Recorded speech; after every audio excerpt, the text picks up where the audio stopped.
Hello viewers, நான் IS ரெசிபிலேருந்து பானுசங்கர் பேசுகிறேன். இன்னைக்கு தக்காளி வச்சு ஒரு ஊறுகாய் பண்ணுறேன், தக்காளி தொக்கு பண்ணுறேன். அதுக்கு தேவையான பொருட்கள் என்னென்னு பார்க்கலாம். தக்காளி வந்து 2.5 கிலோ வாங்கினேன். அந்த 2.5 கிலோ தக்காளியை நல்லா வேக விட்டு நல்ல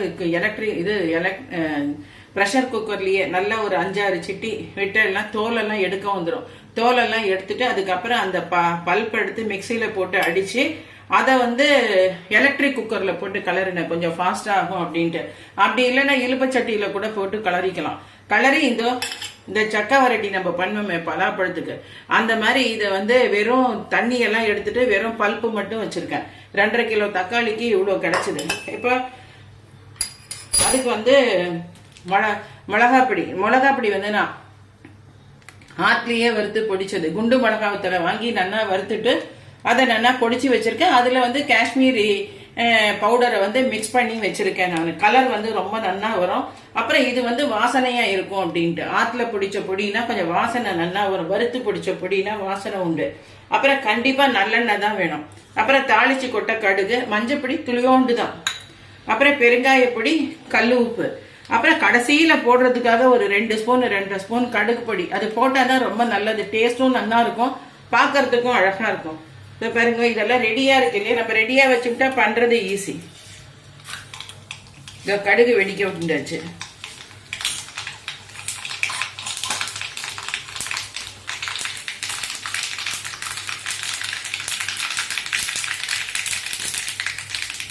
அதுலயே பெருங்காயம் பொரிஞ்சிடும். அதுவே இதுக்கு மெல்லிய மஞ்சப்பொடி போடணும்னு அவசியம் இல்லை. நான் ட்ரை பண்ணி பார்த்தேன், அது அவ்வளவா எடுபடலை. உங்களுக்கு ஆப்ஷனல்ல வச்சுக்கோங்க, வேணும்னா போட்டுக்கலாம். மஞ்சப்பொடி கொஞ்சோண்டு போட்டா போறோம், ஏன்னா அது வந்து மஞ்சப்பொடி போட்டெல்லாம் அந்த ரெட் கலரை வந்து அடிச்சிடும் அது. அதனால இதுக்கு மிளகாப்பொடியும் கொஞ்சம் நல்லா இழுக்கும், ஏன்னா ஸ்வீட் இல்லையா அது தக்காளி. அதனால இப்ப பாருங்க,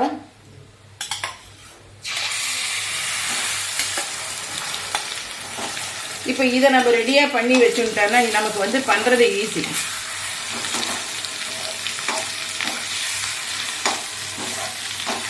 இப்ப இதை நல்லா கலரணும்.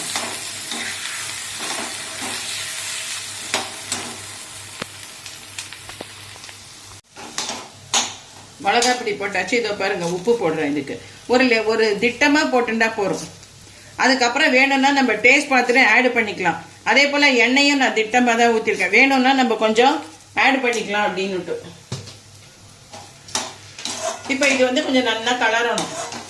கொஞ்ச நாளைக்கு கலர்னா போறோம், ஏன்னா நம்ம தான் ரெடியா அந்த பல்பை மட்டும் நல்லா தண்ணியெல்லாம் எடுத்துட்டு ஒட்ட அழகா கலரி வச்சிருக்கோம் இல்லையா, அப்ப வந்து உங்களுக்கு இது ஈஸியா ஆயிடும். பாருங்க, 2.5 கிலோக்கு இவ்வளவுதான் வந்திருக்கு தக்காளியே. அது தண்ணி சம்பந்தப்பட்டது இல்லையா, அதனால போயிடும். அது இது ரொம்ப நாள் நிக்காது. அதனால இது என்ன பண்ண, கொஞ்ச நாள் ஒரு 3-4 நாள் தான் ஃப்ரிட்ஜில் வைக்கலாம். அதுக்கப்புறம் ஃப்ரீசர்ல தூக்கி போட்டுக்கணும். அது ஃப்ரீசர்ல தூக்கி போட்டுட்டு மூடும் போது அழகா ஒரு வெள்ளை துணியோ இல்லை ஒரு அந்த பேப்பர் நாப்கின் இருக்கு இல்லையா, தண்ணி வடிய இது எண்ணெய் இதெல்லாம் நம்ம டீப் ஃப்ரை பண்ணிட்டு போடுவோம், அதுல வந்து போட்டு வச்சுக்கணும். அதை மேலே போட்டு அதுக்கப்புறம் மேலே கவர் போட்டு மூடிட்டெல்லாம் அந்த தண்ணி உள்ள இறங்காம இருக்கும்.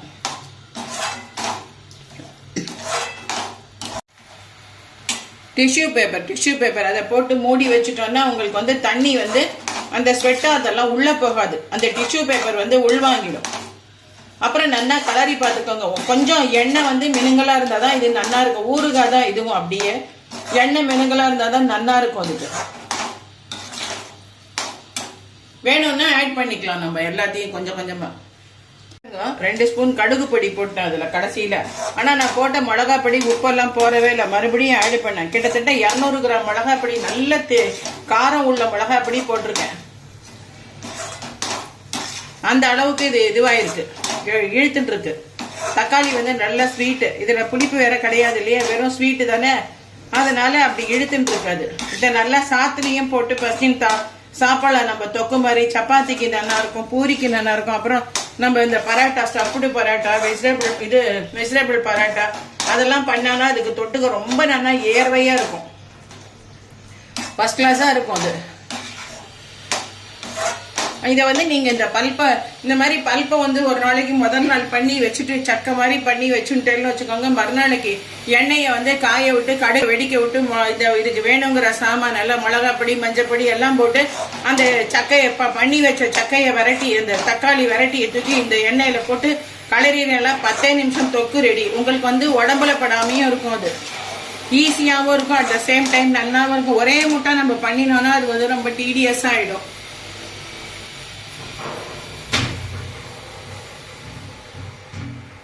அதனால ஒரு செக்மெண்டா பண்ணோம்னு வச்சுக்கோங்க, கொஞ்சம் நமக்கும் ஈஸியா இருக்கும், கை வலிக்காமையும் இருக்கும். இந்த பாருங்க, அவ்வளவுதான். சட்டியை விட்டு வந்துடுத்து பாருங்க, அல்வா மாதிரி வந்துடுத்தது. இந்த அல்வா பதம் தான் அதுக்கு கணக்கு. ஆனா இதையே நீங்க வந்து போட்டு நல்லா கொதிக்க விட்டு அதுக்கப்புறம் பண்ணினேன்னா ஒரு நாள் ஃபுல்லா ஆயிடும், அது நம்ம செம்ம டயர்ட் ஆயிடும். அது தக்காளி மட்டும் அது ரொம்ப நீர் சத்து இல்லையா, அதுல அத்தனையும் தண்ணியா போயிடும். நமக்கு இந்த பல்ப்பு கிடைக்கிறது ரொம்ப குறைச்சு கிடைக்கும். பாருங்க, 2.5 கிலோ தக்காளிக்கு இவ்வளவுதான் வந்திருக்கு. இத்தனைக்கும் நான் நல்லா பெரிய பெரிய தக்காளி கல்லா எடுத்தேன். ஏன்னா அப்பதான் வந்து உங்களுக்கு சதப்பத்து இருக்கும் அப்படின்னு சொல்லிட்டு. இந்த லூசா இருக்கிற தக்காளி வாங்கக்கூடாது, நல்ல இளசா இருக்கணும் அந்த தக்காளி. வேற ரொம்ப முத்தி இருந்ததுனாக்க தோல் தடியாயிடுறது. அதனால அதை பார்த்து வாங்க வேண்டியதா இருக்கு.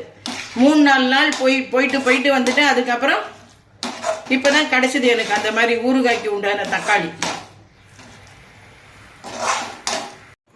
இப்போ பாருங்க, இது நல்லா ஃபினிஷ் பண்ணிட்டு டப்பாவில் எடுத்து வச்சுட்டேன். இப்போ பாருங்க இதோட ஃபார்ம் எப்படி இருக்கு டெக்ஸ்சர்னு சொல்லிட்டு. அப்படியே வழன்னு வெண்ணெய் மாதிரி இருக்குது, வழன்னு வெண்ணெய் மாதிரி இருக்குது. தொக்கு மாதிரி இருக்கணும். ஒரு சிலர் வந்து நறுக்கிட்டு அதை பண்ணுவா, நறுக்கிட்டு பண்ணால் அது வாயில திப்பியாக கிடைக்கும். அது எனக்கு பிடிக்காததுனால நான் இப்படியே அரைச்சிதான் பண்ணுவேன். மோரோவர் அதில் வந்து விரை உண்டு. இந்த விரையெல்லாம் வந்து it is not good for health, stone form ஆகும். அப்படிங்கிறதுனால நான் அதெல்லாம் வந்து நல்லா மசிச்சுடுவேன். அதை நல்லா கடுகு பொடி எல்லாம் போட்டு நல்லெண்ணெயை ஊற்றி நல்லா கலரி எவ்வளோ உப்பு உரப்பு வேணுமோ எல்லாம் பண்ணி வச்சுட்டேன். இதில் வந்து ஒரு இது என்னன்னு கேட்டேன்னா, நாட்டு தக்காளியாக இருந்ததுன்னா ரொம்ப நல்லது. நாட்டு தக்காளியாக இருந்ததுன்னா ரொம்ப நல்லது. நாட்டு தக்காளி கிடச்சதுன்னா அதை வாங்கி போடுங்க. எங்களுக்கு இங்கே கிடைக்காது, அது எப்போவோ ஒரு வாட்டி தான் அது கண்ணில் காணும். அது அப்போ வரும்போது நமக்கு ஊறுகாய்க்கு கிடைக்கிற மாதிரி கிடைக்குமா அதுவும் தெரியாது. அதனால் நாட்டு தக்காளியில் போட்டெல்லாம் இன்னும் ரொம்ப நல்லா டேஸ்ட் வரும். இது நீங்களும் ட்ரை பண்ணி பாருங்க. ட்ரை பண்ணி பார்த்துட்டு ஆஸ் யூஷுவல் ஃபீட்பேக் கொடுங்க. அதுக்கப்புறம் சப்ஸ்கிரைப் பண்ணுங்க, பெல் பட்டன் அமுத்தி சப்ஸ்கிரைப் பண்ணலைன்னா பண்ணிடுங்க. உங்களுக்கு கூடிய சீக்கிரம் இன்னொரு டிஷ்ஷோட உங்களை வந்து மீட் பண்ணுறேன். அதுவரை உங்களிடமிருந்து விடைபெறுவது IAS recipe Banu Shankar. Bye by.